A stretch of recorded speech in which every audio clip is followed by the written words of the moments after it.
like every other perfectionistic eldest millennial daughter in the room, that phrase of "don't get distracted with minor defeats" really resonates with me. So did they get married? Like what? down the road, we'll all be in our nursing homes and this book will be dropped and we can all die happy. All around, just incredible characters that I think have really impacted people and probably don't get the attention that they deserve. Hi, and welcome to Romantasy Remedy. I'm Whitney. And I'm Kenzie. We're sisters-in-law and book besties who thrive on daily doses of magic and romance from our favorite fantasy stories. So, if your emotional support animal is a dragon and your therapist has shadow powers, you're in the right place.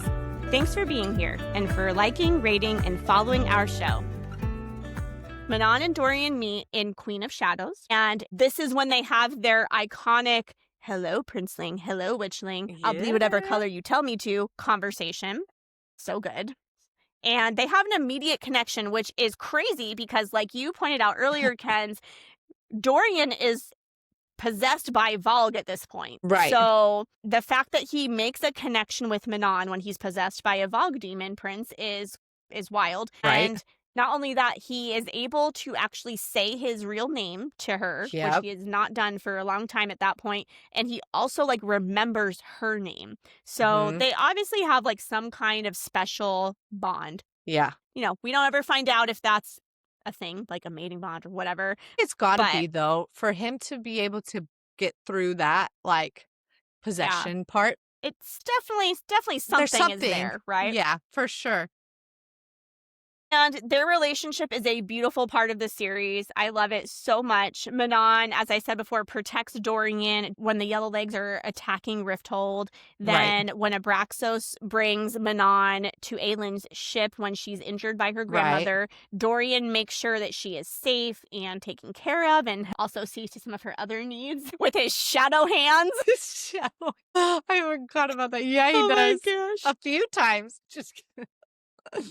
And actually, during one of the spicy scenes in Empire Storms, Dorian says this to Manon. It doesn't seem like it belongs in a spicy scene, but it's totally during a spicy scene. He says, well, actually, this is a description, the first part, that hunger shifted into something icy and vicious. You once asked me where I stand on the line between killing to protect and killing for pleasure. His fingers grazed the seam of the scar across her abdomen. I'll stand on the other side of the line when I find your grandmother. So basically he's saying, if I see your grandmother, I'm going to kill her, and I'm going to take pleasure in it. Right. They kind of match each other, though, in their viciousness, which Dorian, I don't think, starts that way in this series. He doesn't come across as vicious, but after everything he goes through with Sorsha and with the Valg possession, he kind of, and then, you know, he kills his dad. He definitely becomes kind of vicious like Manon. Right. And they both had these trauma-filled pasts. Their caregivers were really cruel. They had to kill members of their family. So there's some like similarities, parallels, I guess, in their journeys. And that being said, their bond is not all trauma-based. After the battle at the end of Empire of Storms, I love this moment when Dorian climbs onto Abraxos with Manon because he has stated that he's going to go off with her and help find the Krakens. Right. And there's a moment where it says that Manon whispers something to Dorian as they're in the saddle together. And it says that Dorian smiled, like truly smiled. And that's so cute. Yeah, no. And I think it had been a long time since he had truly smiled, right? Because of everything. Yes. I like what you mentioned, though, because it's funny.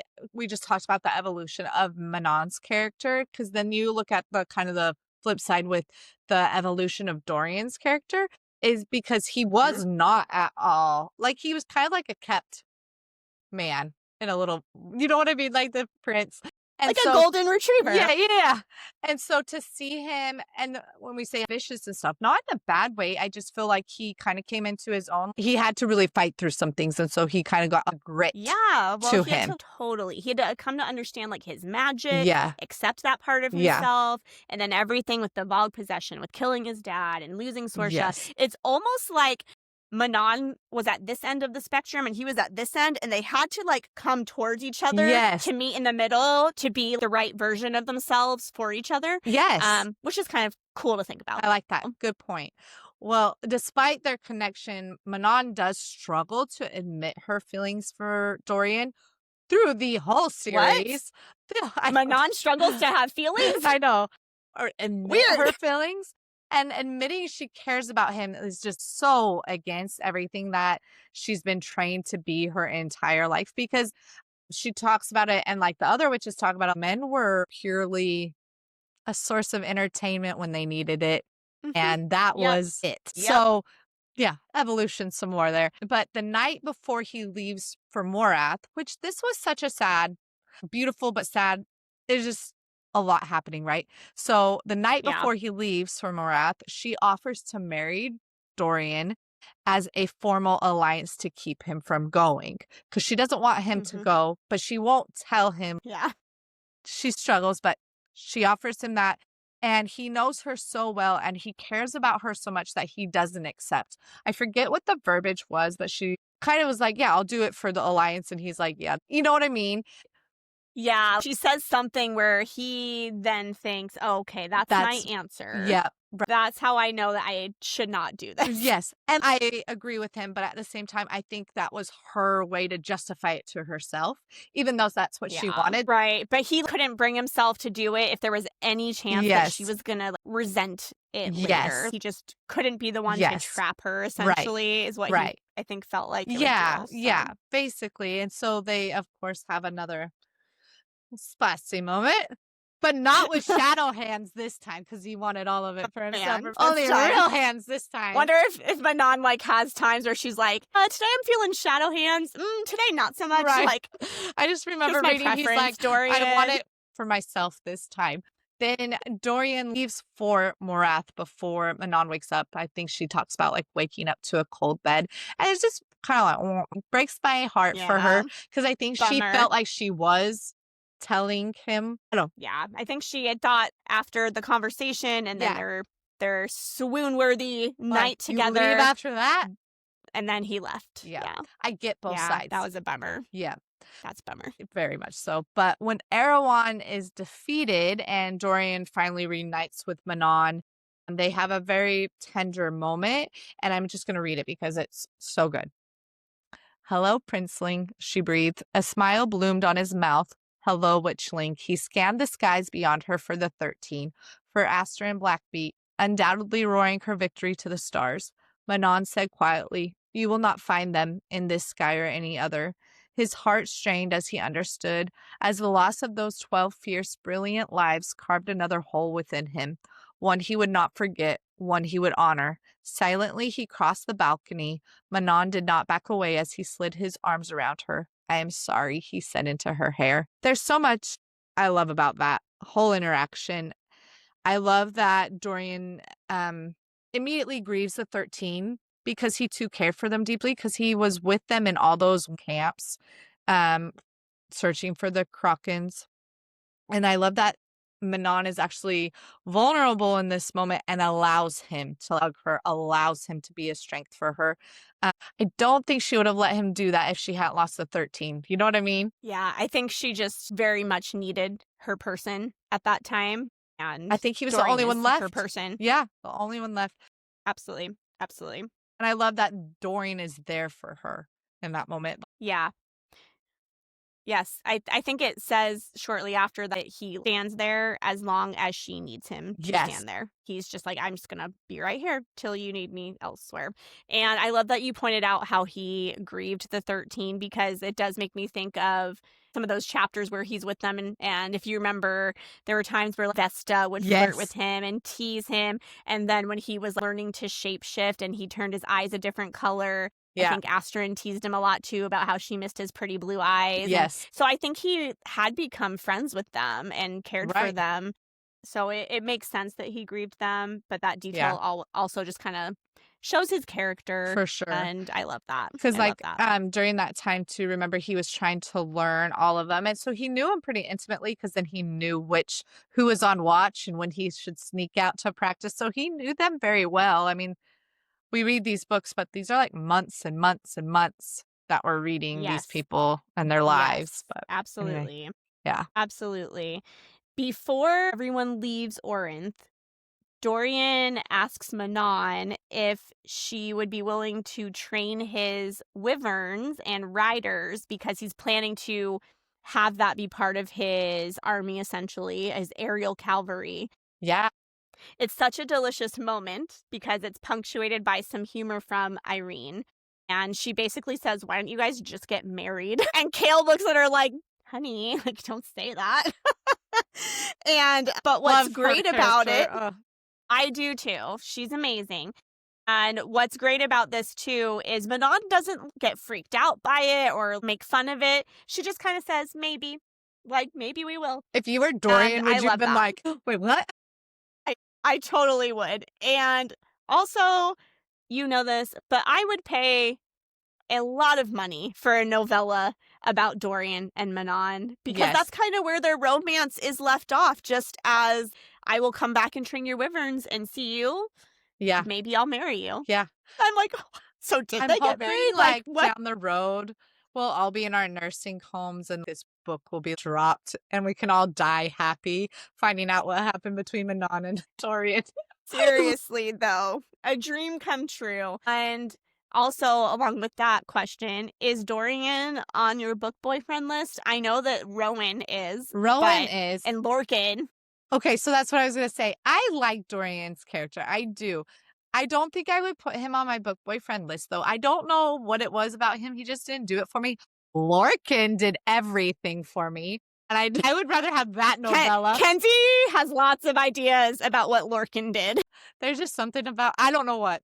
That's mine. Hey, I like it. He's on my list for sure. I know. I love but it. Again, that's fitting of my type. That's probably another episode for another day. Our book boyfriend. We should do that. I think it's so funny because yeah. I think it also goes to us marrying like brothers. Like we both have types. And like it's showing It's in true. the men we pick in these It's true. as book boyfriends, we have a type for sure. Yep. And they're different and it's so funny. Funny. Love that. It is so funny. Well, remembering Manon and Dorian's meet cute, right, happens because the king had captured Lysandra, which we could totally do a deep dive on her too. She's great. She is great. When Erebin had revealed that she's a shapeshifter and she's supposed to be getting transported to Morath, sure they had all kinds of great plans for her like they did with all those other people and all the witches. Scary. Right. And these are also the circumstances under which Aelin and Manon met and first crossed paths. It starts out, right, where they're fighting each other because, well, they get Lysandra out. They meet. It's so Aelin's character to be like just a shit stirrer, right? Because totally. Manon was like, go your way, you go your way. She goes, oh, something about Baba Yellowlegs, right? She made a comment. So that's how Manon finds out that Aelin was the one who killed Baba Yellowlegs. And side note, who cares? We don't like them. But we don't even like the Yellowlegs, Manon. We don't like them. Why? But at this point in her evolution, she is still very much obedience, brutality, all the things, right? And I think she mentioned something like I want to say like an honor code, but she's kind of required to kill. So if somebody kills a witch, like you have to kill that person. Yeah, kind of. Okay. Wasn't there something in there? Something like that. And well, seems like it because that's what she does, right? Or tries to do. So Aelin and her company at this point are running away, and they reach the ravine with that stone temple that's like on an island in between the ravine with the bridges, right? Yep. If I remember the janky bridges, and Aelin and Manon end up in the temple grounds. And Aelin has a chance to leave Manon for dead. The temple's crumbled and Manon's kind of like under it. And she can get off the bridge because the 13 are trapped on the other side of the ravine. And she heard Astrid scream Manon's name. And it parallels to when Manon had heard Petra screaming for Keely. And Aelin says that she felt this fate tugging on her to Manon. Like I think she has with several characters throughout the book. And she decides. Yeah. So here's the quote she said, "Perhaps the monsters needed to look out for each other every now and then." Aelin's character is so interesting. So she ends up actually saving Manon. And let's not forget, Rowan's like dying. Not dying, but in rough shape, right? He's injured. He's injured. Yep. And she's worried about saving Manon. By Astrid. By Astrid. Astrid shot an arrow into his shoulders. Right. And Yeah. so she saves Manon, claiming that she's too good of a fighter to kill. And it's interesting because Manon says, "You should have let me die." So, like, what do you make of that? Yeah, I thought that line that really stood out to me when she told Aelin, "You should have let me die." And I'm trying to remember the timeline of what else was happening for Manon when this was going down. Like, was this when Duke Parrington was starting this log breeding project with the witches? Yes, Is that when because it was? she had like Okay. 2 days to pick the coven, Okay. but it had to be a And Blackfeet coven so or something like that. I'm wondering if all of the emotional turmoil of that, and was this before or after Elide told her how terrible it was, how much those witches were suffering? To me, here's why I'm asking that question. It's okay if you don't know, because I don't know. Yeah. I'd have to go back and check. I'm wondering if the guilt of what's happening to those witches with the Valg babies and stuff Right. has eaten so much at Manon Yeah. that's kind of why she's like, "You should just let me die. You should just left me." Right. And that's my theory. I, again, did not go back and check that, so could be wrong. No, but I think you're right. That's Because I think this was a pretty crucial point for her where she doesn't know which way she's going. yeah.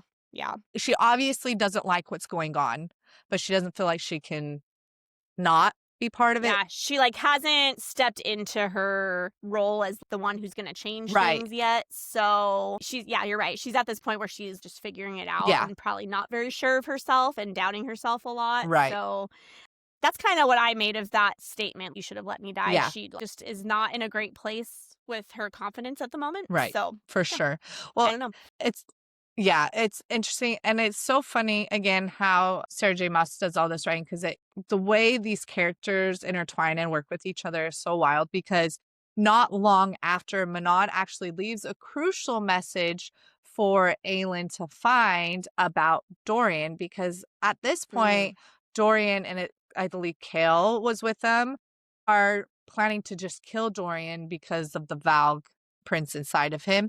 And Yes. Manon leaves this message: "Witch killer, the human is still inside of him." And this basically saves Dorian's life because, like I said, they weren't going to kill him because of his Valg possession. They didn't know they could save him from that yet. Right. During all of the chaos of saving Lysandra, I think Kale kind of runs off to try and help Dorian. Right. And it doesn't go well. Right. He cannot connect with Dorian in that interaction. And so you're right. They do kind of decide the best way for us to help Dorian is to end his possession and kill him. Yeah.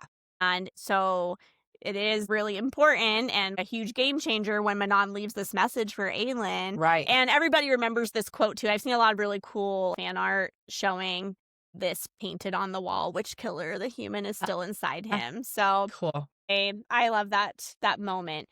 And we're going to jump ahead now to Empire of Storms. And in Empire of Storms, you remember for a while Manon is separated from the 13 because of the fight with her grandmother. Abraxos kind of dumps her on the ship with Aelin and Dorian. And then she starts traveling with Aelin to look for the lock. And when they're doing that, they're attacked by Ilkin. Yes. Yeah. And they're attacked while they're in the marshes. So they survive the attack. They're able to fight them off and everything. And afterwards, Aelin is kind of having a pity party about it. I would be too. It's all good, Aelin. I get it. But Manon delivers some killer advice here. It's so good. First, she says this: "Don't get distracted with minor defeats." I read that and I was like, oh my gosh. I need to read this every single day. Like every other perfectionistic eldest millennial daughter in the room, It's so true. really struggle with not getting things right, or when things don't go the way I expect, whatever. But that phrase of "don't get distracted with minor defeats" is very applicable to me and really resonates with me. So I agree. Thank you, Sarah J. Maas. Thank you, Manon. Yes. This is such a good affirmation for me. And this is the next thing that she says to Aelin. She says, "Now I am banished, my 13 are scattered and lost, and now I am heir to our enemy's crown. So you are not the only one, Majesty, who has plans that go awry. So get yourself together and figure out what to do next." Just like slow clap for Manon. Oh, that's so funny. But she's not wrong. She's like, No. listen, like, I know you're mad about the Ilkin, which we defeated, by the way. Everything's fine. Right. You're alive. But my life is kind of crap right now, so I don't have time for this nonsense. Like, let's go. Just the way you read that too was so like, yep. Gosh, I like really like felt that part in my soul. And then Aelin's response is also amazing because she kind of like thinks about it. And with Aelin, you don't really know how it's going to go sometimes. Is she going to be pissed and like sass off now or what? But she just kind of looks at Manon and goes, I knew I saved your sorry ass for a reason. And Manon's answering smile was terrifying. The males all seemed to loosen a tight breath. Like you could tell that Rowan and Dorian were like, oh, dear God, please don't start fighting. I think that this moment sums up the dynamic between Manon and Aelin very well. They are both really powerful and they're not afraid to push each other a little bit, but that they recognize and respect each other too. Like, I want to be like, they're the greatest frenemies, but I feel like frenemies is more like a catty thing because I don't feel like they're like that. But no, they just have this understanding of each other and each other's purpose or kind of place being queens in this. They just understand each other on a level that I don't think other people can understand. They're in the same position, so they get each other on a different level. That was a lot of words to get to that, but you know what I mean. No, you're good. You're good. I do know what you mean. And by the end of the series, they're definitely not frenemies anymore. Yeah. I know that's why I'm like frenemies, but that's not right because it's not that. They kind of start out that way, but their relationship has its own evolution, so to speak. For sure, it does. And the respect that they have for each other really it's cool. Well, right after this interaction, they're out in the marsh to find that witch mirror, right? Or the lock, which ends up being they don't expect to be a witch mirror, but then it is a witch mirror. A witch mirror. This is a point where the evolution of their relationship also grows because Aelin has to go into the mirror, right? But Manon goes into the mirror with her. And there's a passage that actually describes, I think it was right when they get in, it was dark and they saw figures coming at them. And so they actually stood back to back ready to fight and defend each other in a sense. And I love it, the image of the two of them. Could you imagine being with those two in a fight? My gosh. But well, and it's so cool because they don't have experience training together or fighting together. So I also loved that imagery of them just immediately teaming up and being ready to have each other's back. It was really, really cool. No, for sure it was. And this is where Aelin confirms the nameless is my price and what that means. And Manon is there during that. And she's also there when Maeve actually takes Aelin. It was so funny doing the reread and stuff when Aelin bumps Manon and actually slips the word keys to her before she leaves with Elide. Because reading it, you're like, holy crap, Manon's like stoic during this and not caring at all. But you actually find out the reason she was trying to get out of there and take Elide with her was because Aelin had slipped her the keys. And so poor Manon has to then go deliver the news to Rowan. Could you imagine being the one to tell Rowan, like, hey, by the way, your wife is trapped in an iron coffin. So Manon is in the thick of it now with Aelin, and they are forever tied together.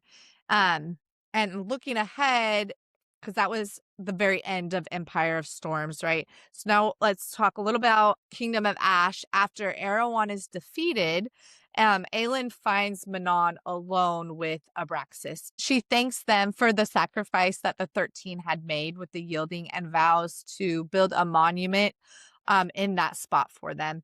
And then this happens. I'm going to read.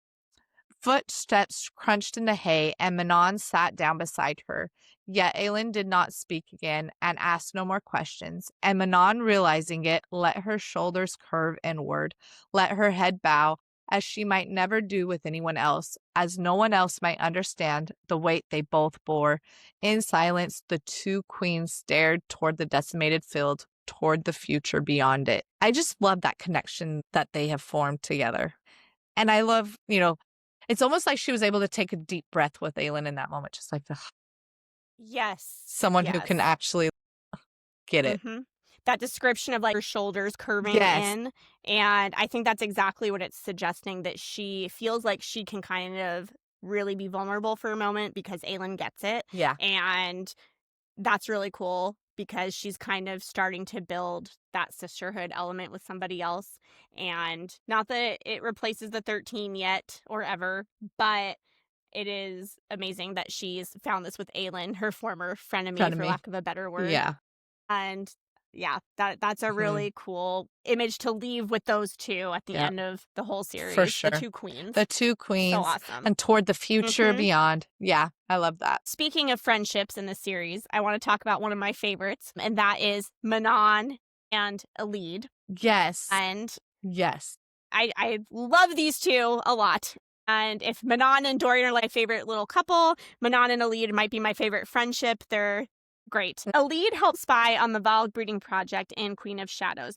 And she's the one who ends up telling Manon how, like, horrific it is. Right. And before Manon sent Elide to do that, she thinks this thought. She thinks proceed with cunning, which is one of the affirmations we chose. Yes. And I really loved that line because I've heard the phrase proceed with caution before, but I feel like proceed with cunning is different. Caution to me, when I hear that, I think, okay, you're going to be careful. You're going to be maybe a little timid, a little hesitant. Yes. Whereas cunning is just, you're going to be smart. You're going to be savvy and you're going to figure this out. So I love that. It puts like a different edge on it too. I feel like cautious kind of puts you underdog, where cunning puts you up here and makes you stand a little more tall, where I feel like being cautious, you're kind of, like you said, timid, where cunning, I feel like gives you a little more of a backbone.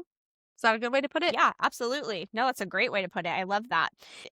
Later, after Manon has already had like heart-to-heart with Astrid and learned all of Astrid's story, she is looking for Elide, who has been taken captive because they're going to take her to be part of the Valg breeding project at this point. Because burning. And yes, you know, they know she has witch heritage and yada, yada, yada. So Manon is looking for Elide in the dungeons. And Manon, again, this is her inner dialogue. She thinks she was a Blackbeak. She was no one's slave, no one's prize horse to breed, which is another affirmation I chose because I thought it was really cool. We are no one's slave, a slave to no one and nothing. And Manon and the 13 show that over and over and over again. So an important thing for us to remember too.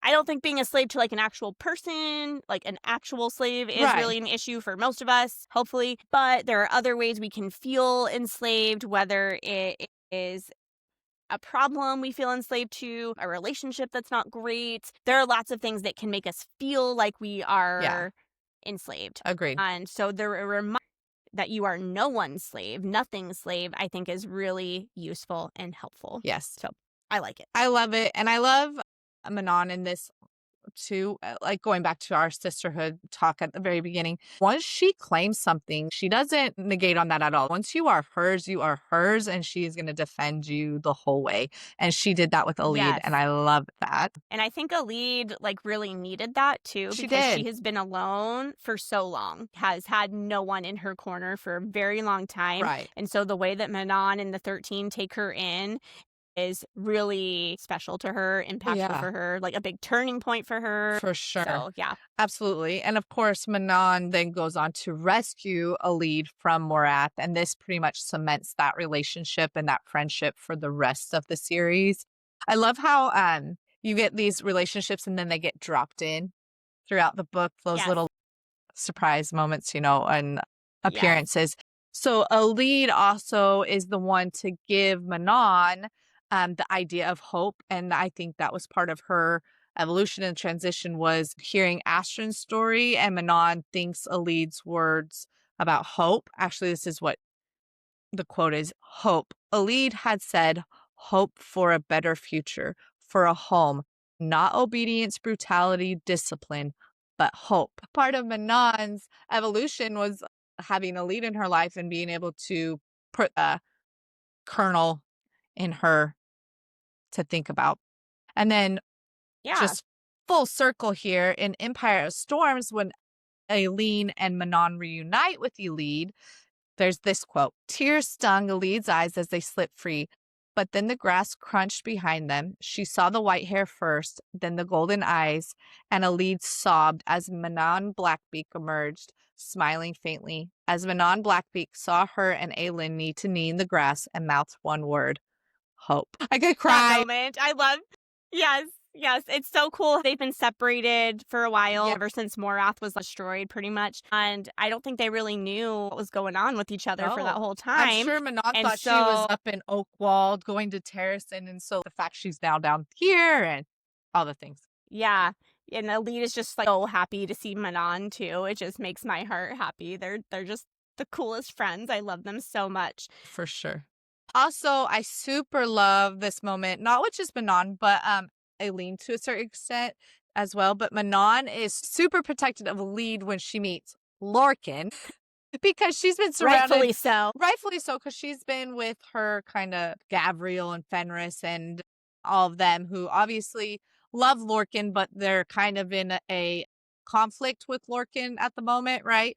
Manon is super protective, kind of like Big Sister, and she flashes her iron teeth at him and everything. Love it. I think everyone needs like a friend, a big sister. Yes. For sure. Yes, absolutely. And then when Elide is actually pissed at Lorcan for leading Maeve to Aelin, she goes to Manon and the 13 for strength, which I also think was really cool.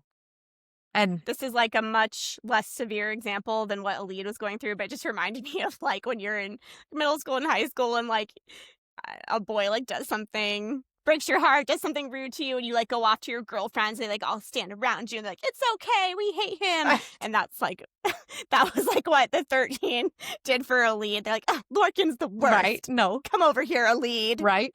And there's actually, it's so true. I love how the 13 were so impactful, not just like for Manon and like their group, but like on Dorian, we talked about that earlier, and how he fell after the yielding. And like, we have to remember they protected her. Like when they were in Morath, she was down in that like basically a cupboard, and they started letting her sleep with them up in the Aerie and things like that. So she got to know them in a different way too. So Elide was like the Harry Potter of Morath. Yeah, pretty much. Horrible place to be. She had a cupboard under the stairs. Yeah, basically.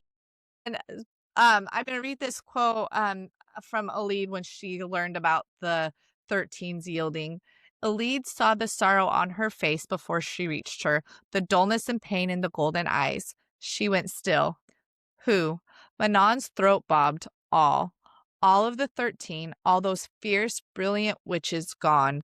Elide put a hand to her heart as if it could stop it from cracking, but Manon closed the distance between them, and even with that grief in her battered, bloodied face, she put a hand on Elide's shoulder in comfort, as if the witch had learned to do such things. I love that. I think that's the first time we've seen Manon like go to like comfort someone else. Somebody? Yeah.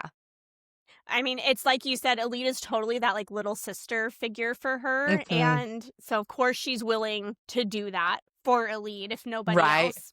And I do love that it kind of suggests here that she has learned to do that because of how she's evolved and changed. And Elide is the one that helped her to be able to do that, that taught her to do that. So I love it. Can we make them a Halloween costume? That would be fun. Okay, so I totally thought about that as we were preparing for this episode. I'm like, Kenzie could totally be Manon. I mean, you're going to have to go platinum blonde or something. But I fit the description of Elide perfectly. She's like short and brunette and has no special talents. Sign me up. I was thinking about because like I picture her like this, and I'm pretty sure that's like our height difference as well. Yep, totally. Totally. All of our kids could be like our little Wyvern and all those things. The Wyverns. Yeah. Wyverns. Yes. Oh my gosh. Anyway. That's hilarious. Well, speaking of Wyverns, we cannot leave this conversation without talking about Manon and Abraxos for a minute. And, you know, it seems like in the beginning, Manon is the one who saves Abraxos, right? Because like you said, he was a bait beast, wasn't really planned to be anything more than a bait beast. And she chooses him, not Titus. And, you know, he's funny because he is not your typical wyvern. He loves wildflowers and... Part cracks me up. I did not remember that until the reread. I'm like, right. Yeah. It's like a... I totally Ferdinand. picture Toothless. Oh, or yes, Yeah. it's like Toothless and Ferdinand Yeah. together, but yeah, he's just like this little happy wyvern that Yes. wants to jump in the flowers, doesn't really want to train and go to war. Yes. But Manon still claims him as her mount, still trains him. Remember that she even goes and steals that spider silk to graft into his wings so that he can fly. And so, yes, Manon definitely saves Abraxos, but also in many ways, Abraxos saves Manon, right? For sure. He saves her both emotionally and physically, right? Because after her grandmother injures her gravely and banishes her, he doesn't just like fly her out. He flies her to Aelin and Dorian, like in the south, finds them, gets her to them. Right. And then, so like, how does he know? Like, how does he know? Is it because, oh, this is going to help our theory. Is it because Manon and Dorian are mates? You know how in Fourth Wing, Violet and Xaden and Sigale and Tan are like all interconnected because of that bond. So is Yes. it like that where because Dorian and Manon are mates, Abraxos is also in the loop and so he is taken straight to Dorian? I'm just going to say I yes. like that idea. Yes, I like that idea too. That's what happened. And so Okay, perfect. So then when Aelin has to leave the ship and hike inland to the march to do the lock and all that, Manon actually has to send Abraxas like away. Which is so hard for her because she's been separated from her 13, right? She is banned from the Iron Teeth, and now the one thing she has, Abraxas, she has to send him away. I'm going to read because this is what the scene looked like. She allowed herself to lean forward, resting her brow against his snout. His growl rumbled her bones. We've been a pair, you and I. A few days is nothing, my friend. He nudged her head with his own. Manon swallowed hard. You saved my life many times. I never thanked you for it. Abraxas let out another low whine. You and me, she promised, from now until the darkness claims us. My heart. From darkness. Can't. Why? Every time. And Abraxas, he's just such a good wyvern. I feel like he and Darna would get along well. They should meet. Yes. Crossover. I feel bad because he had a mate and then she died, but that part is so sad. It's so sad. But he goes and because he's just amazing, he goes and finds the 13, and that's when right, and that's how he finds them because he's mates with Astron's wyvern. They're just mating bonds all over the place. This is how we're doing it. I'm convinced. And then he brings them back to save everyone battling Maeve's army like we talked about before and kind of, save Gabrielle and all of them. And then they all reunite with Manon, which was goosebumps. This reading, I feel like all of Throne of Glass, but the 13 was just goosebump the whole time. I know. They're responsible for many goosebumps. They really are. They really are. Speaking of which, when the Yellowlegs covens attack the Kraken camp. Yes. And Dorian is kind of watching this unfold. Remember, he's with the 13 and with Manon as they're trying to win over the Krakens. And he's watching this and he makes a really interesting observation about the Yellowlegs wyverns. And he notices that, as they're being defeated and going down with the riders, so because the riders are being defeated, the wyverns are dying too. And he says, pity mingled with the fear and rage in his heart. How many of those beasts might have been like Abraxos had they good riders who loved them? And I thought that was such a great point, and I definitely did not notice it the first time around, but I thought, wow, thank you, Dorian. And I wondered also if this might be the moment where he starts thinking about including wyverns in his own future army and thinking about Manon being the one to train them because he wants, obviously, a bond between their rider and the wyvern so that they can be effective and not be like the Yellowlegs who are all dying. Right. And so I just thought that was an interesting moment that I definitely did not remember from the first time I read this series, and it just proves why Dorian should be on everyone's book boyfriend list. He's brilliant. I actually never thought of that, and I'm glad you pointed that out because that is a good, him noticing that is huge, but I didn't think about that when he's asking her to train the wyverns at the end of Kingdom of Ash, but that's a good point. I didn't think about that. Right. Thank you for saying that. They can be more than just a weapon. Yes. They can be more than that. Yeah. So, yeah, I like that. yes. Good thought. And in fact, speaking of them being more than a weapon, and we kind of touched on this with mating bonds and such, but one of the Kraken witches, her name is Carson. I don't think we know much about her other than she's the one who points this detail out. She tells Manon and Astrid that their wyverns are mates. And Manon and Astrid kind of look at each other like, wait, really?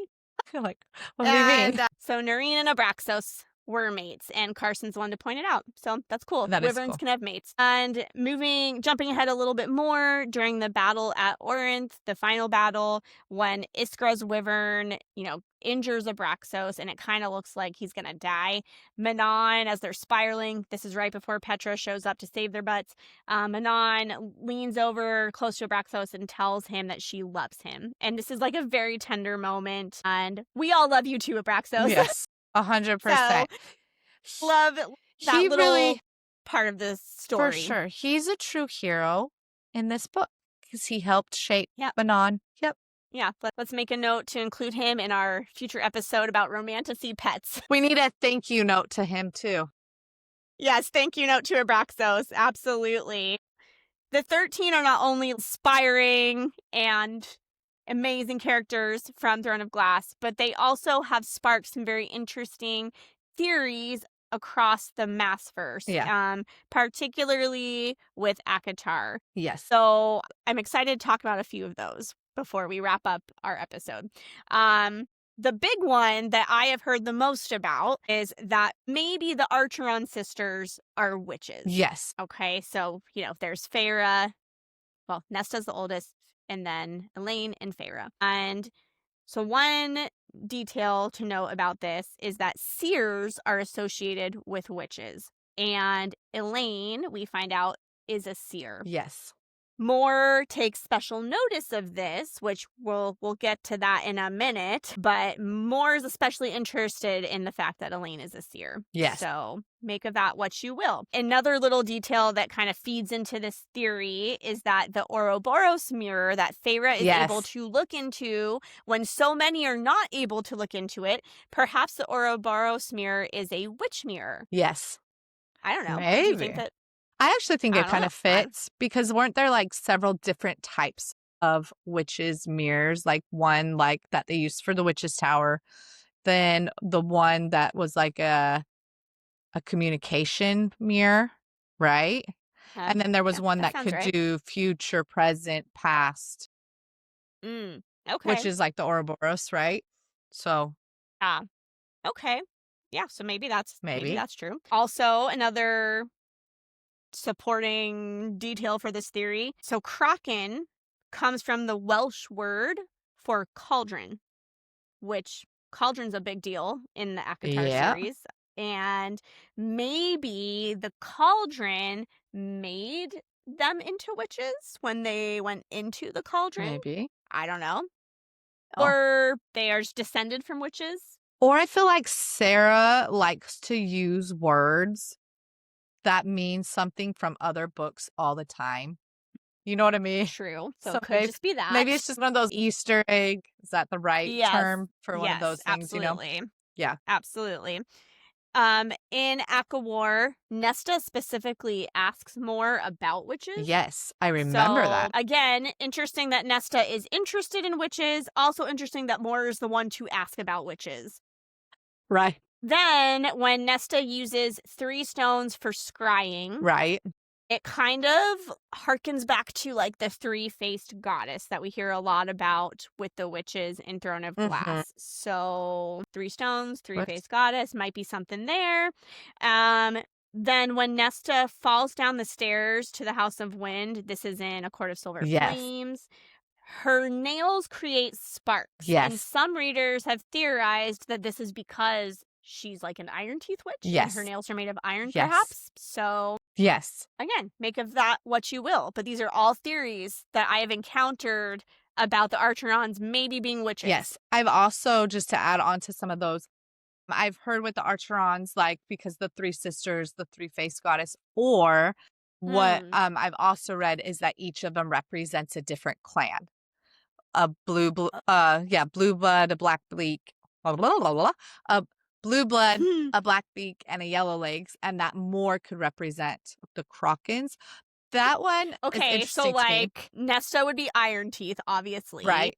Well, no, you got yellow Is- legs, black beak, and blue blood. Right. Okay. So I would that's say all within the Iron Teeth. yes. Thank you. Blue blood, I would Aelin, right? Black Uh-huh. beak would Yeah. be, I think, Nesta. It would have to be Nesta. Yeah. But then yellow legs doesn't really fit Feyre. That's unless you true. gave It yellow doesn't fit legs. Nesta either. No. So like that one has some holes, but it is interesting that each would be represented.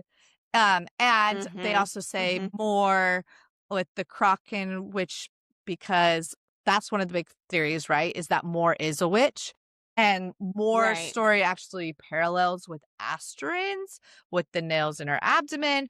But then also she often wears the color red, which is associated with the Kraken witches. And when Moore is at her mysterious estate in a court of frost and starlight, there's a patch of darkness, which could it be a weird gate.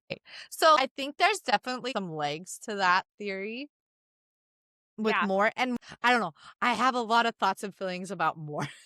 I don't know whether we like her or not yet. It's hard because when you read A Court of Mist and Fury, you love her, right? Because she is Feyre's first real female friend. Right. But then she's all shady in A Court of Frost and Starlight at this estate, and you're kind of like, what's that about? Right. And it makes you question her. Right. No, it makes me question her. But then I'm like, okay, I'm okay with if she's a witch, because we like the witches now for the most part, right? And if she's a Kraken, you could definitely read into a lot of it. But yeah, absolutely. Absolutely. One of my favorite theories, and let's talk a little bit about that, is first Briar and Akawar, right? The theory is that she's Briar from the 13. And that when they did the yielding, instead of dying, the 13 basically world walked from Throne of Glass into the Akatar. And some suggest that this would allow Briar and Akawar to be the Briar from the 13. I'm not sure how those timelines would align, but I like this theory. I've also heard with this theory, maybe not Briar specifically, but somehow they'll become involved with the Valkyrie, which would fit. I would love that. That'd be really fun. Nesta and Manon.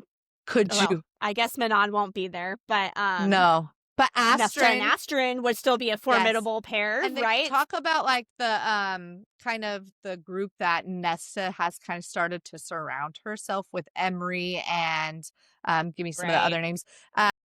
Gwen, and how it kind of is parallel to the 13. Because if you think about Emery and her story, is it Emery? Gwen and her story and some of that stuff. So I like that one. I like that theory a lot. Well, yeah, and I guess both of them, like Emery, her story, she kind of has to like overcome the traditions of her people, the Illyrians, to be Valkyrie and learn to fight and everything. And then similar to how the 13 had to overcome the traditions they were raised with. So there's definitely some cool parallels there. For sure. And then they would be awesome warriors all together. I love that. Oh, yeah. Be cool. It'd be really cool. It would be. It would be cool. We didn't really talk about this one a lot, but we touched on it a little bit. I love the Kaltain being the Suriel. That theory. That would be awesome.